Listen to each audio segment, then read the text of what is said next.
And today what I want to talk about is one dilemma, but I want to start with the two of them technically.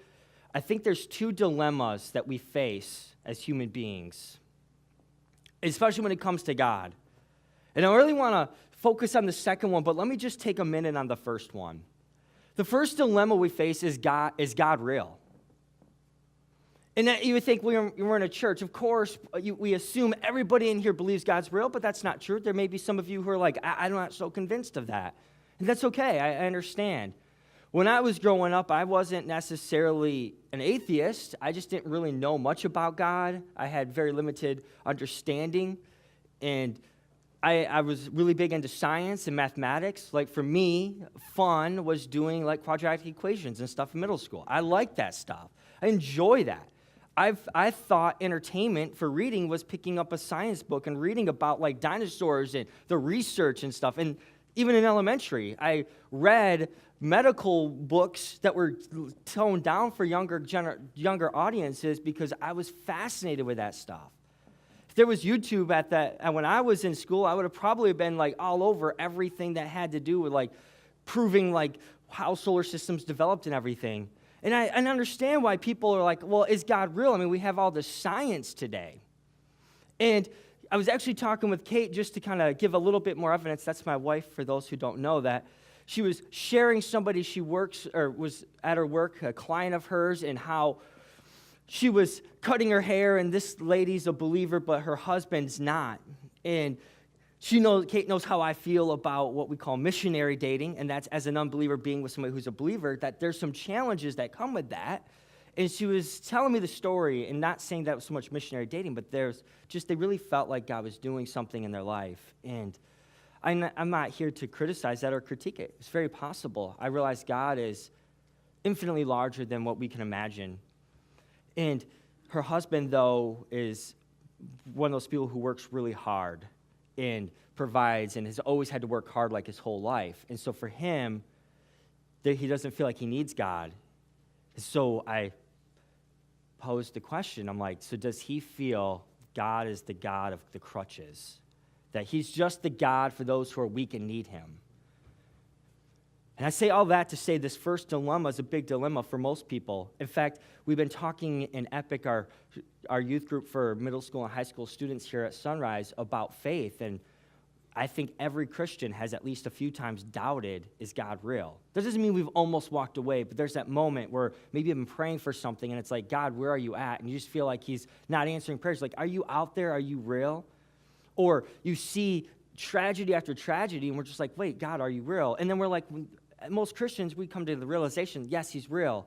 I say that dilemma because I think the first step is to recognize that God is real. There's way more evidence for God's existence than there is for anything else, including evolution. In fact, there's almost no evidence for evolution. If that's something you would like to discuss because it's not the scope of today's topic, I will buy you a Big B or Starbucks or Tim Hortons coffee or whatever it is you want. I will buy it for you. I would love to talk to you because this is one of my favorite topics. I could spend 2 hours talking about it, and it would be fun to me, but I don't feel like that's the task the Lord has given me to talk today with you about. But the next dilemma, which is the bigger dilemma, I think, for people, is, okay, even if God is real, is he worth following? And I hear some of you are already like viscerally reacting to that, saying yes. But let me tell you, some people, one of my favorite examples, I'm not even going to try to read the quote because I half the words I can't even pronounce. But Richard Dawkins, as an example, would be somebody who says he doesn't believe in God. Interestingly, though, he hates God. I'm not sure how you hate somebody that's not real. And he particularly hates the God of the Bible. And listening to his description of God, he's like, how could anybody want to follow such a hateful person or being?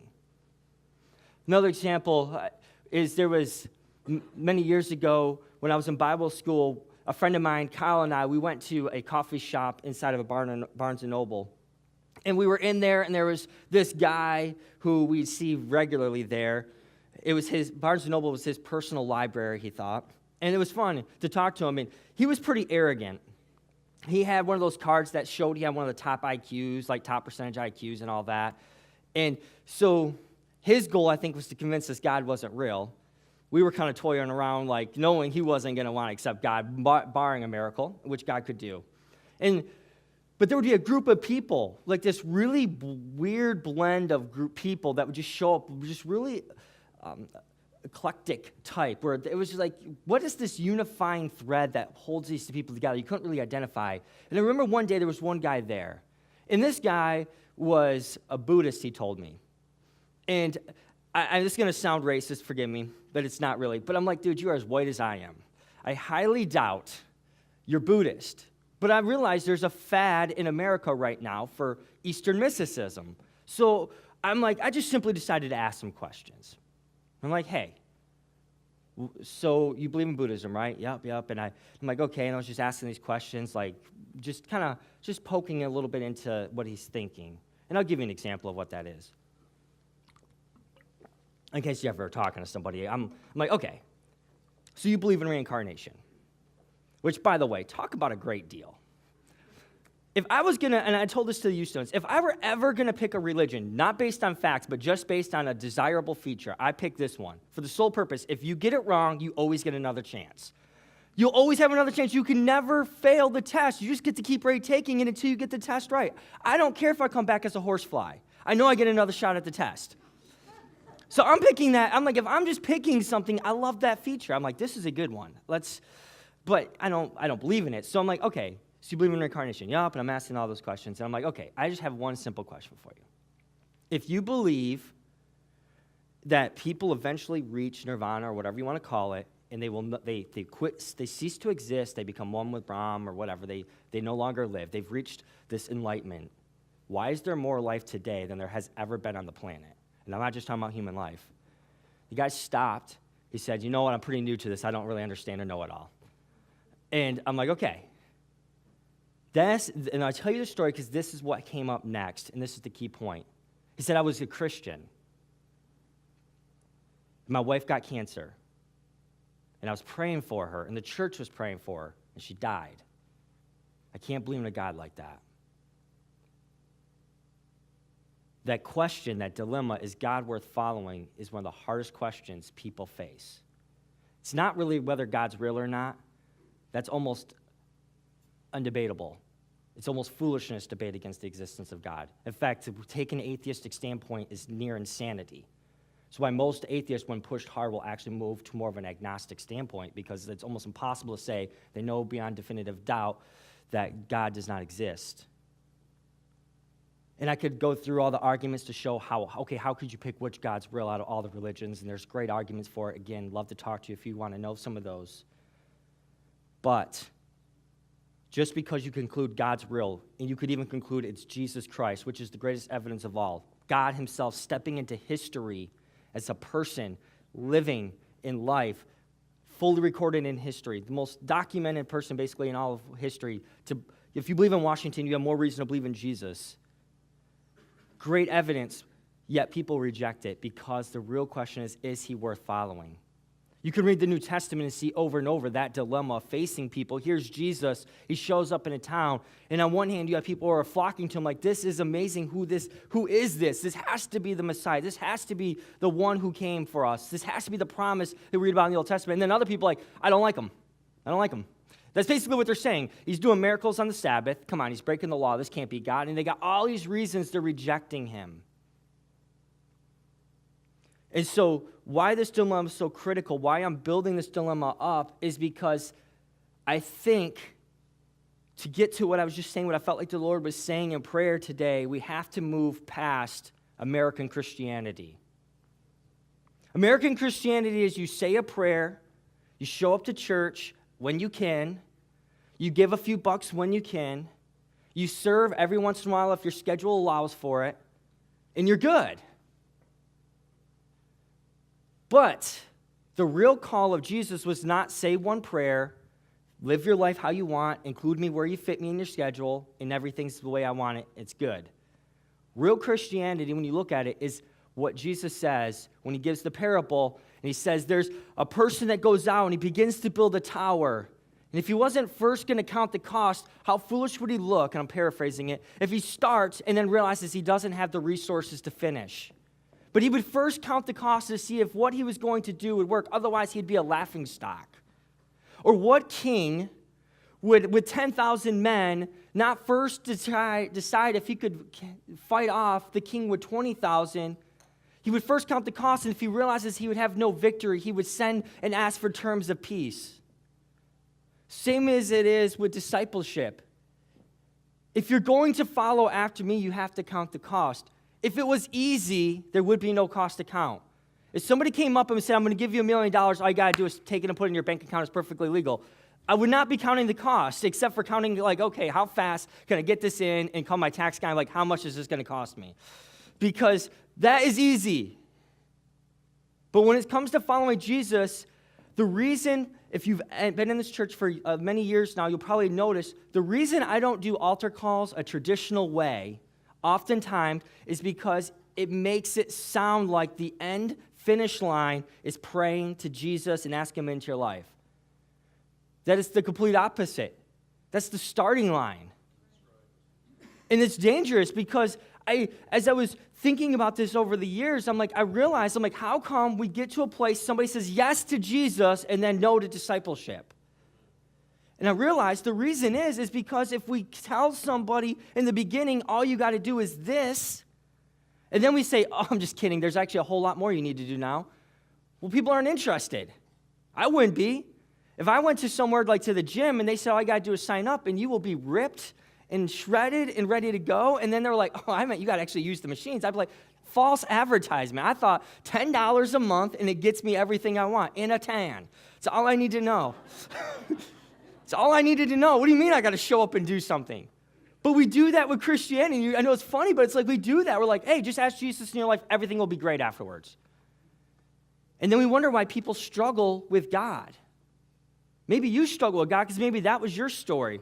Maybe you were told all you have to do is show up, pray a prayer, everything will be better. And then you're like, how come everything isn't better? Well, there's a lot of reasons, and that's not even necessarily everything I want to go through. What I want to go through is Jesus worth following? Is God worth following? The answer is yes, but why? So that's what I really want to talk about. I hope before we get into the altar call, you're encouraged, because that's my goal. Almost sounds like I'm going to throw my wife under the bus. I'm not. She says I'm not an encouraging or emotional preacher, and I'm like, you're right, I'm not. I like to preach to the head, but if it's okay with you, today I'd like to talk more heart to heart. But as it's limited because I am a very cerebral, very intellectual kind of person. But I like to just try to talk from the heart. And so I think the first place we got to start is looking at what Jesus says. I want to start in John 10. And I'm just going to kind of paraphrase again. You can look it up if you want. And Jesus is talking about a very famous section of Scripture where he says, I'm the shepherd. He says, essentially, the sheep will follow me. They'll follow my voice because they know my voice. That's in the first few verses if you're looking it up. You can start in John 10:1 through about verse 3-4. And I think, again, why is this a dilemma? Wouldn't it be a lot easier if it was just clear when God speaks to you?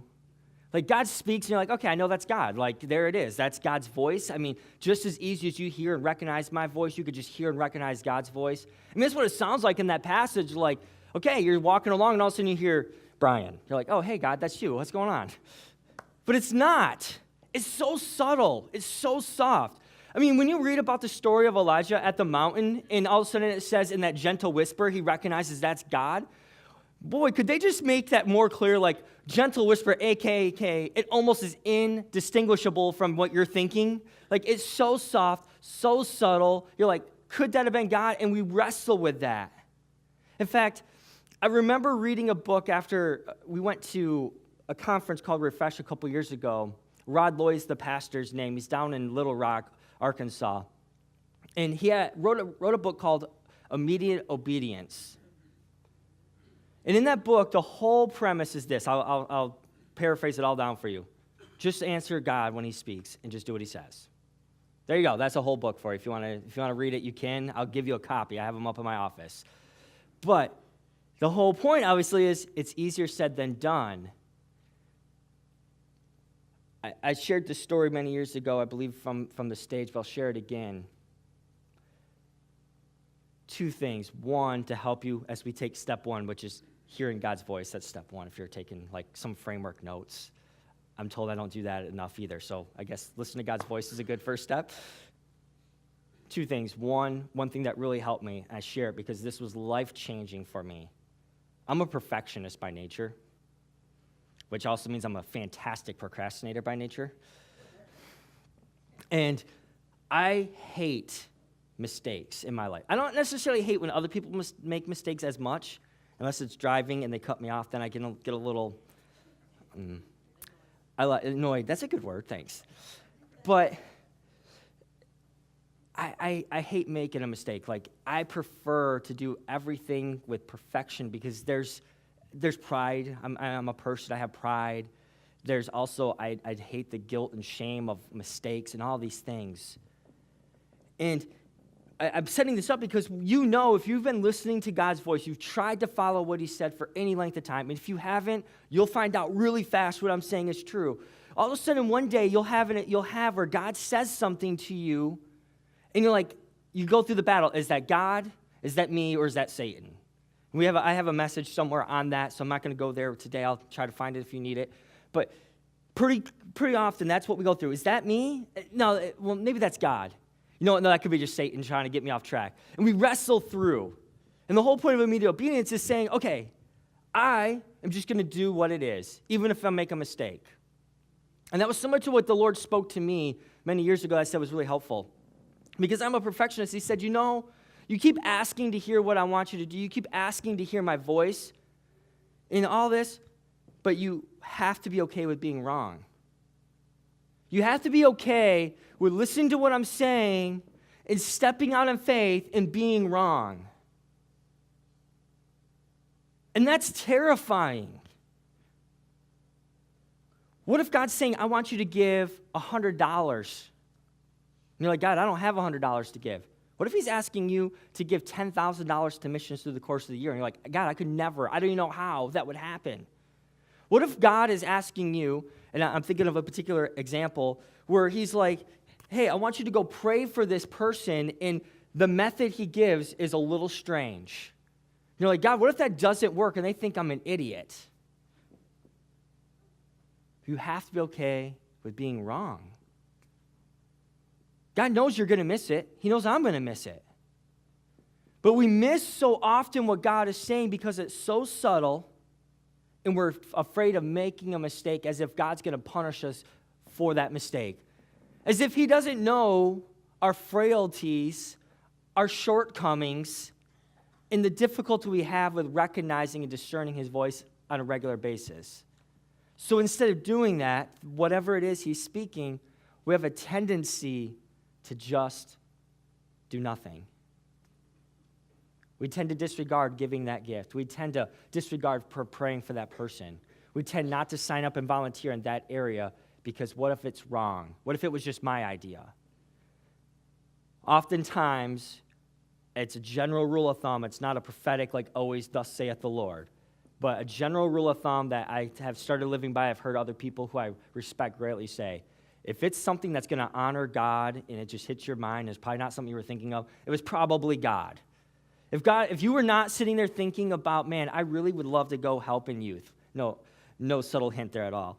And you're like, all of a sudden that hits you. It's probably God. If you were never thinking about going down into the food pantry and helping, and all of a sudden you're like, I just feel like I really want to make a difference down there, it's probably God. If it isn't God, you think he's going to be mad that you went and did something kind and generous for somebody? Like, I can't believe you. Can't believe you went and volunteered down there. What is wrong with you sinners? No, it's silliness. But that's what we begin to wrestle with. Like, well, don't you know my schedule? Like, look, I have all of this. I didn't really pull up my screen. Some of you are hoping to get a camera. What's he doing tomorrow? Nothing. It's my day off. No, I'm teaching. I take that back. Sorry, false. I did not mean to mislead you. I'll give you a real-life example of how this played out in my life. I said I shared the story a while ago. I'll share this story too. I was in Florida. I had one of those weeks where I just felt like God was doing amazing things in my life. I reference this because it's just my story. It's my life.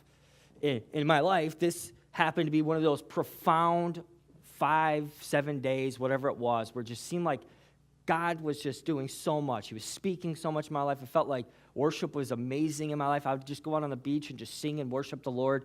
At night, of course, nobody could see and figure out who to beat up because it was horrible sounding, I'm sure, to every person who heard it. And there was this amazing encounter. And my task while I was down here for this conference was to transport people to and from the airport and materials back to Michigan afterwards. And so Sunday, Saturday night, we had loaded up the van, the cargo van that I was driving, and we were heading back to Michigan from Florida. And on the way, I really wanted to go to this church. And so we went to this church service. Some of the people from there were at the conference, and I had been talking to them and made friends with them, and it was a lot of fun. And so we went to their service. And I had been to that church once before because I had been at the conference the prior year. And we're in there, and we're worshiping God, and that's great. And most of you have heard me say that's not always my favorite part of service, but, it was going decent. It was going good. And then I felt like the Lord spoke something to me, a prophetic word for this person.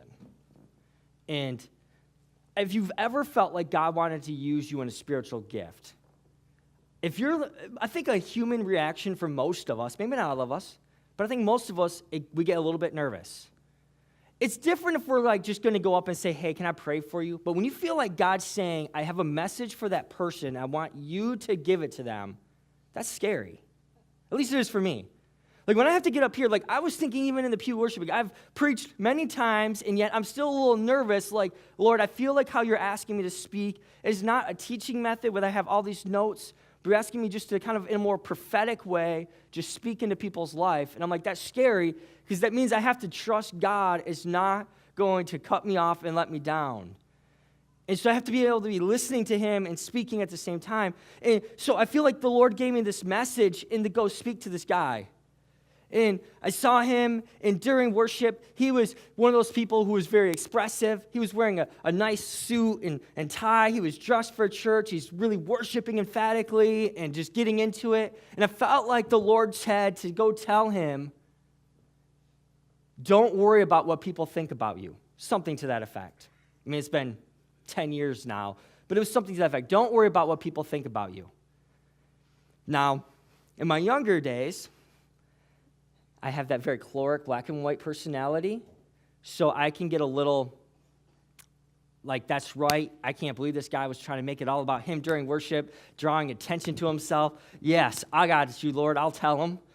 But then, as service is going on, and I realized I got to go say this, I started having a little bit more apprehension, no, I really don't feel very comfortable going up and saying this. The guy's bigger than me, and it's just not going to, I don't know how he's going to receive it, and service gets over, and I made a mistake, tongue-in-cheek, I'm saying I made a mistake. I made a mistake telling one of the people that were with me that was riding back, hey, I feel like I have a word for that person.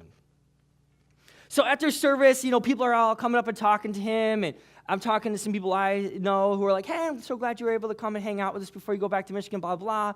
And I finally, just did not have a chance to go talk to this gentleman. And I'm like, oh, okay, well, Lord, I tried. And that didn't work. Did not work. The guy that I told I have a prophetic word for this gentleman went and got him for me. I'm like, thanks, Matt. So I'm like, okay. I'll try not to cry when I say it. So I told him what the Lord said, and he broke down bawling. And when he broke down in the middle of a church of probably 400 people, a grown man in a suit and tie, in his 40s probably, is balled up on the ground crying. And when he falls, I see the other side of him, and he has a deformity on his ear. Just that morning, they had been praying, and he was struggling with it. The Lord gave me a prophetic word for him. I tell you that, it wasn't super subtle, it was one of those things where I kind of could discern something about him, and I felt like the Lord gave me a word at the same time, and I wrestled with, is that God, or was I just being judgmental? But I realized I needed to say it, and I did. And how would I have ever known? He was been praying about that and had intercessors, prayer warriors praying with him for this. And it was a breakthrough he needed. But I could have missed it. And I did miss what I thought God was saying because I thought I understood the intentions of God because I thought my intentions, my view, was God's intentions and his view, and it wasn't. God sees the heart. We look at the outward appearance. God will use you in mighty ways. I believe God's Spirit still today moves. He's still speaking. We're supposed to hear his voice. But if we begin to attribute to God our thoughts, our ways, we'll miss what God's actually trying to do. God's more loving and gentle than we would ever believe and imagine. We think when God deals with us, he's always coming from anger and frustration and punishment. And oftentimes, he wants to lovingly embrace you and knows where you're coming from and wants to help you through it. But instead, we fear God because we think he's this cruel tyrant or like an angry stepdad who just wants to beat you. Yet that's not the way God is. So the first step in hearing God's voice is being okay with being wrong and recognizing it might not be what you think it is. But that leads to a logical second conclusion. If we're going to listen to God's voice, then it's going to take faith to follow him.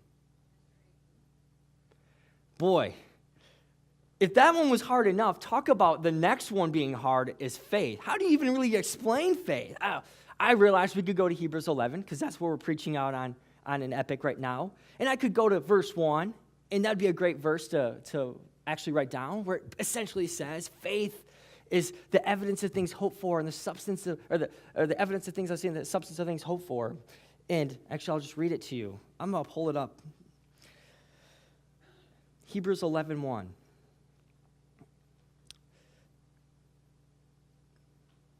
I'm just pulling it up.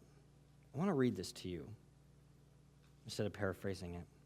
I'm going to read you verse 6 afterwards. I'm going to skip to verse 6.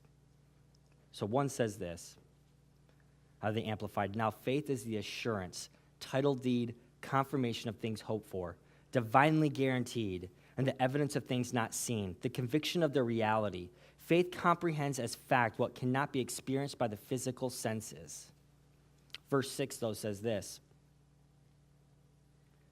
But without faith, it is impossible to walk with God and please him, for whoever comes near to God must necessarily believe that God exists and that he rewards those who earnestly and diligently seek him.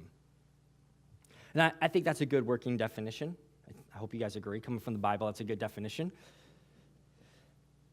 That's hard. Notice dilemma 1 is in there. You have to first believe God is. It's kind of hard to approach God if you don't believe him.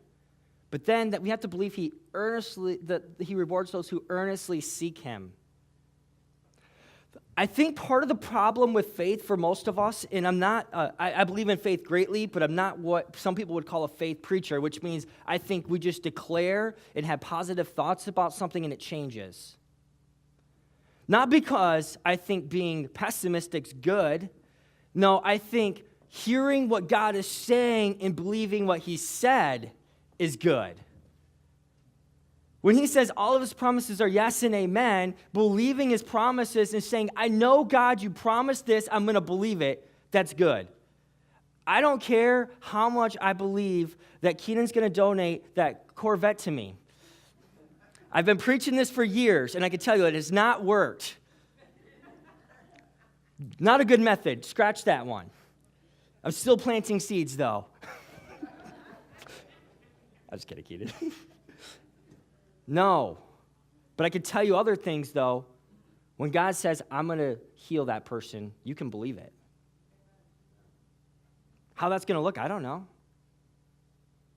When God says, I tell you what, I realize this is a rough patch in your marriage, but it's worth getting through it. You can believe that. It's not optimism in the sense of just having positive thoughts. That's trusting God, which is what faith is. It's saying, God, I cannot see what you're seeing right now, but I know you've been from here, you've been in the beginning, and you're in the end, and you know where it's going. I'm going to believe you over what I see. That's faith. That's not just saying, God, I'm speaking something because I hope it happens. It's saying, God, I'm agreeing with what you have already said is going to happen. But with that comes a really fine line. On the one hand, over here, we have the line that says this, okay, I don't have to do anything. I'm just trusting you, God, to do it. But on the other side, the one I think most of us will tend to get to, God, I love what you're saying. Let me run with it. I got this. I'll take care of it. I see what you mean. I'm going to go do this. I'm going to do that. I'm going to do this, this, and that, and we're good. I figured it out. I gotcha. Both sides of that line are actually wrong. Let me give you some examples. This is the heart of what I really wanted to share. Not that the other stuff wasn't good, but this is really the heart of what I want to share today, is if we could accept faith in the perspective of what we see in the Bible, not what we want to happen, but believe God for what's going to happen, it makes a world of difference. Let me share a few stories. First one, there's a soldier. Actually, he's a general. This is a biblical story, so most people are like, oh, all right, I know the story. But let me just share it from this perspective. This general was really respected by the government. He did a lot of good things for them. He won a lot of wars for them, a lot of battles for them. But he had one problem. He had a skin condition. And some of you are like, oh, you already jumped there. You're like, it's leprosy, it's Naaman. I know who you're talking about. But think that through for a moment, then, what I'm going to say next. This country did not get along with Israel. In fact, they tended to be enemies. And Naaman had a servant who came from the nation of Israel, from basically probably being conquered in a battle and took as a slave, essentially. And this young lady says, hey, if my master would just go to the prophet of God in Israel, he would be healed. And I'm paraphrasing. It's 2 Kings 5 if you want to read the story. And Naaman actually goes to his king and says, hey, I need to go here, and actually gets permission.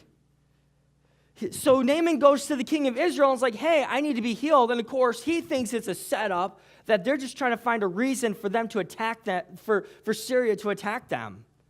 And he's like, but then the prophet Elisha hears about it and is like, hey, I'll take care of it. Just have him come talk to me.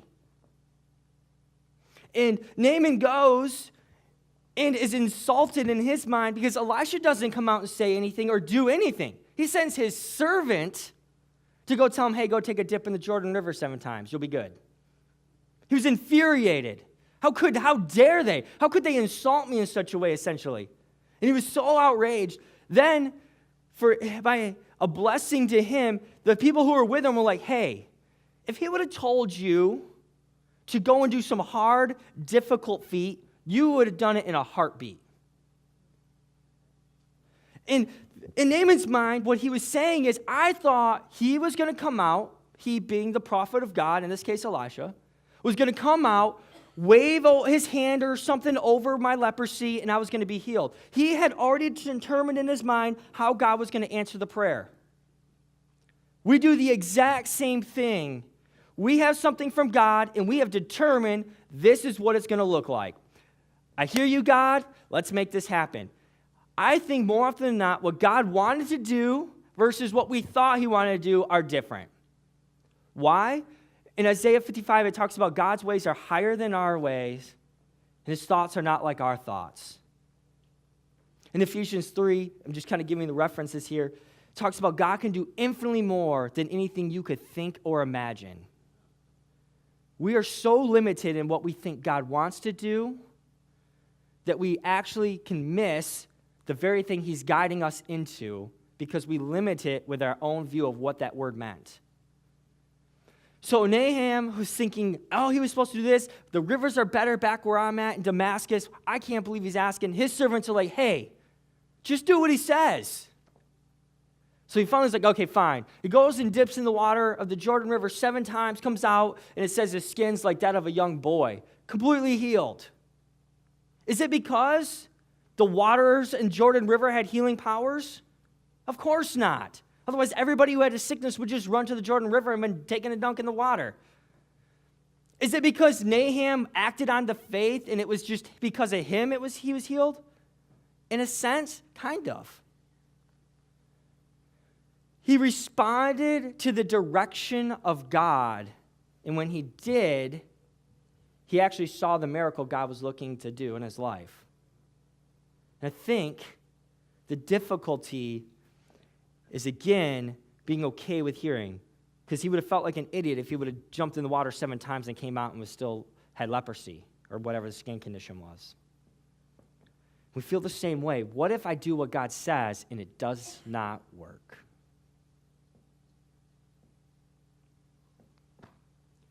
We're afraid of that.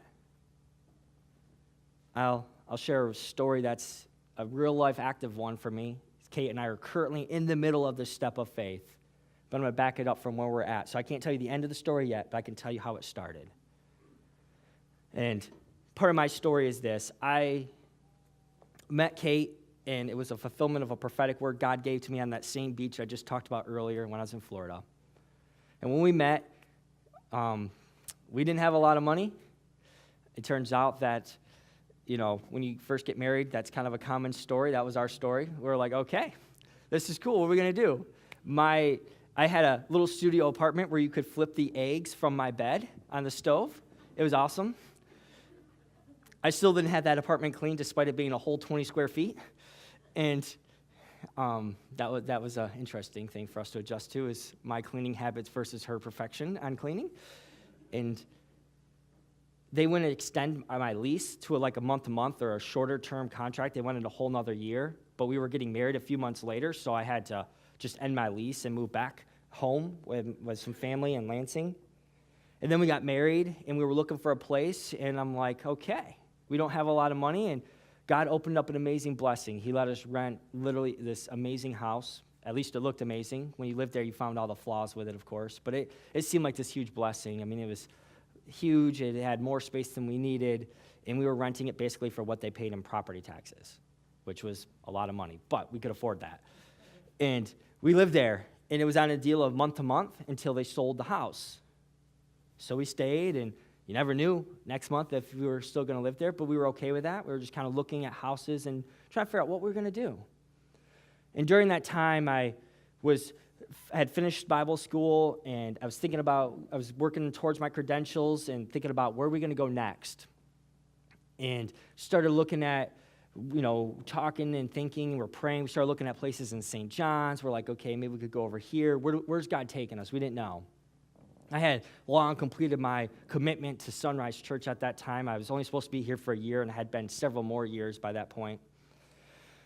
And I got my credentials. I had my credential interview and stuff, and basically had my credentials without the certificate in October. Literally the exact day that happened, we got the knock that we had 30 days to move. And so it's like, okay, God, what are you doing? Where we're supposed to go. We got 30 days to find out what you're doing in our life. Right now, go. And so that was a lot of pressure. I was very easy to be around. I was super patient and peaceful. Some of you realize that was a lot of sarcasm. I was horrible to be around. I was so pressured, so stressed. I'd snapped at the easiest thing. I was not this polished, perfect Christian. I wasn't destroying things or cussing everybody out, but I was just really stressed. And in that process, Kate had this idea. She said, hey, let's create a list of the things we want to pray for, and we got to see God do. Let's just have a list of what are we praying for right now. And was not very easy to be around. That's so stupid. And so, but I'm for you, I'll do it. I kind of blended the happy wife, happy life with I like to be right. And so we kind of compromised. And so we took the pieces of paper and had the list and did this whole thing where we were praying over it. And that's when Pastor Jeff actually asked if I would meet with him. And I thought he was asking me to do maybe a small group leader thing or something, and I didn't know what he wanted, and he asked if I would be the youth pastor here. And I had no idea that was coming. Like I said, we were looking at churches, trying to think. I was thinking I was going to be a senior pastor somewhere. And we went through that process, and he was like, hey, go home and pray about it. But I knew right there the Lord has spoke right away. This is it. What you don't maybe know is a couple years prior to that, I told him no. I would not apply for the position. That the Lord told me very clearly, this is not for you. And there were some people who were very shocked when I said no, and they were like, you're not going to apply? And I said, no, I'm not going to apply. My mentor was pressuring me to apply until I came back and said, I heard at men's retreat in the prayer service, do not do it. And so he was like, I support that. So Pastor Jeff, obviously, when he asked me, realized there was a good chance I would say no again. But I felt like the Lord said yes. And then the Lord opened up a door for a place in Weberville where we live right now. And in Weberville, the rent was about twice as much as we were paying right now at the place, or where we were at in Williamston. And we're like, how are we ever going to afford this? But we believed that was what the Lord had for us, so we obeyed him and we took the step. And I don't know how he did it, but without missing a beat, we survived and lived the same lifestyle we lived before, which was like heat at 60 degrees, but at least able to get a Big B coffee occasionally. And we lived like that. And now I said we're right in the middle of a story. We felt like after looking for 8 years for a house, that's 8 years, not 8 months, 8 years we've been on the house market looking. We felt like the Lord has said, this is the place. Was it what we imagined? Not even close. We thought we were going to have an open floor plan, a stick-built house, probably on a little bit of property because Kate wants to garden, and I said I want nothing to do with that, and all this stuff. We thought that was it. And so we looked for that. And we looked at some open floor plans and all this, and then Kate was like, I don't think that's what I want. I don't really care that much. And so we ended up settling on a condo that's like 5 minutes from this church. Because one of the biggest things we were praying for was a place we could have youth students to come over and hang out so we can actually not have people drive 20, 30, 40 minutes one way to come hang out.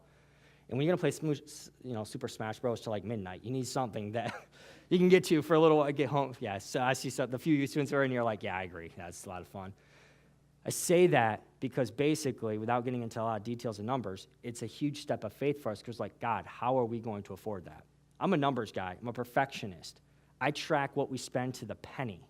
Literally, to the penny, I can tell you where everything goes. Sales tax, anything. I can tell you how much we paid in sales tax in 2018. I almost went into accounting, so I love accounting, love mathematics. That's me. And so I know the numbers, but we believe God said, remember when you moved to Weberville, you doubled what you paid, and I took care of you. I'm moving you here, you're doubling what you're paying, I'll take care of you. Why do I share that story? A, it's my life and Kate's life. B, I just told you, faith is a combination. We didn't just say, God, I believe this is what you're going to do, so we're going to offer full price. We're going to do this, we're going to do this, we're going to do it. We're going to make it happen. We did exactly what God said. We took each step exactly the way God said to do it, and we literally have watched God open up and do miracles where even a realtor said, I've never seen in 10 years what just happened. I don't say that as a bragging. I say that because faith is a combination of letting God do what he was going to do, and you just do what he tells you your part is. If he tells you to take a dunk, can you speak, into the river 7 times, and he's going to do something in your life, you jump in the river 7 times. If he tells you, don't buy that place, go here, do that, don't take that job promotion, I know it looks perfect to you, but if you take it, it's going to derail your life. Don't do it. You don't do it. That's just as much faith not doing something as it is to do something. The reason we don't, though, is we think we understand. And third point is this. If it's going to take faith, we have to believe what Jesus said back in John 10 again, John 10:10 this time specifically, that the thief has come to steal, kill, and destroy. Sometimes his destruction looks like a blessing in disguise, right? It looks like, oh, this is it. It's a trap. We have to believe that the next part of that verse, that when God says, I came that you have life and life more abundantly, that God's plan for your life is better than your plan for your life. Because there's times your plan and God's plan are going to clash. Either God's plan is right or your plan is right. There's a way that seems right to man, but it leads to death in the end. Proverbs 3 says, don't lean on your own understanding. Don't. See, faith is being able to take what you understand, but being able to say in the face of fear, in the face of doubt, and everything else, saying, God, I'm trusting you anyhow.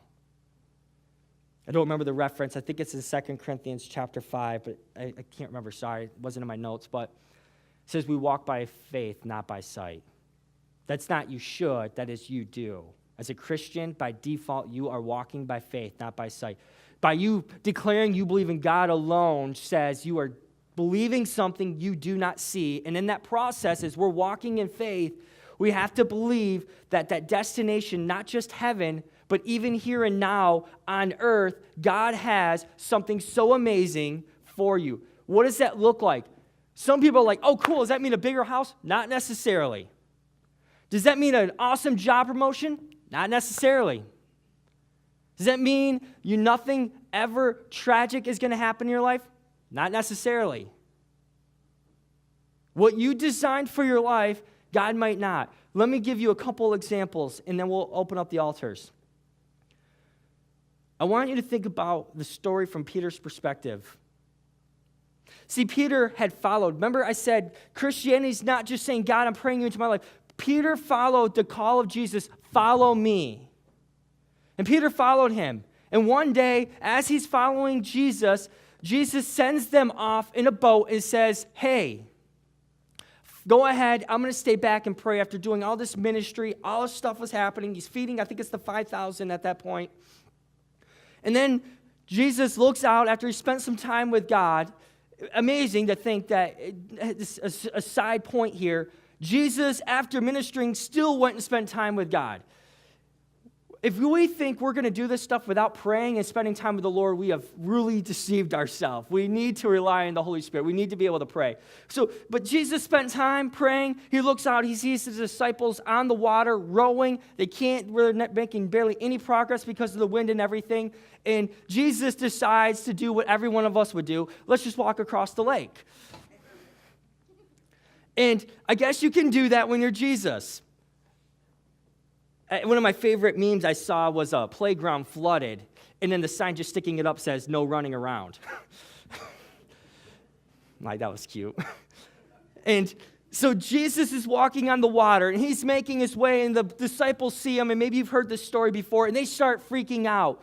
And I've learned a few years ago that there was almost like a myth or a legend that if you saw a ghost, your ship was about to sink.